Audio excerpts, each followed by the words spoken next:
Bonjour tout le monde, bienvenue dans cette courte capsule explicative pour le cours FRP à 107.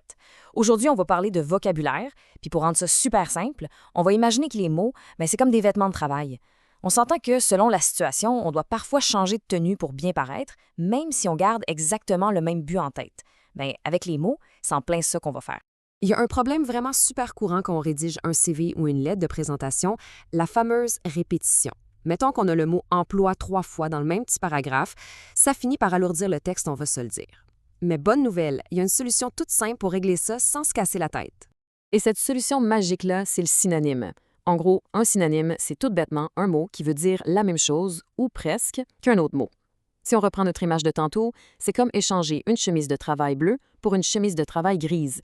La couleur change, oui, mais au bout du compte, ça reste une chemise de travail.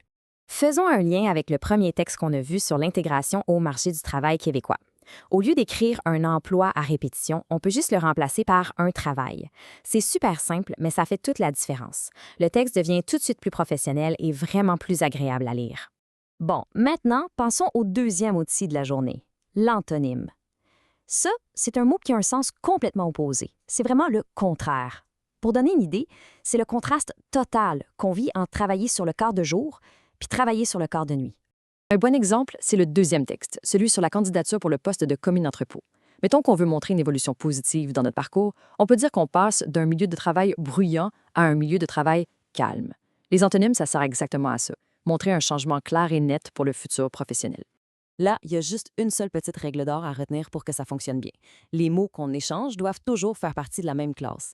Ça veut dire qu'on remplace un nom par un nom, comme un emploi et un travail, ou encore un verbe avec un autre verbe. C'est juste ça, rien de plus compliqué. Vraiment, il n'y a pas de stress à y avoir avec tout ça. Faut surtout pas essayer d'apprendre le dictionnaire par cœur, ce serait impossible. La langue française est super riche puis on a plein d'options. Et pour nous aider à trouver les bons mots pour le bon poste, on a accès à un outil assez merveilleux qui va littéralement faire le gros du travail à notre place.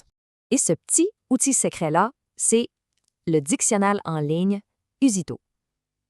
Ça permet de trouver le synonyme ou l'antonyme parfait en un seul petit clic.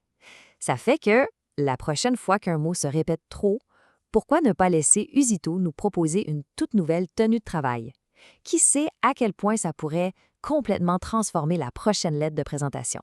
Alors, on essaie ça pour la prochaine rédaction? Bonne découverte!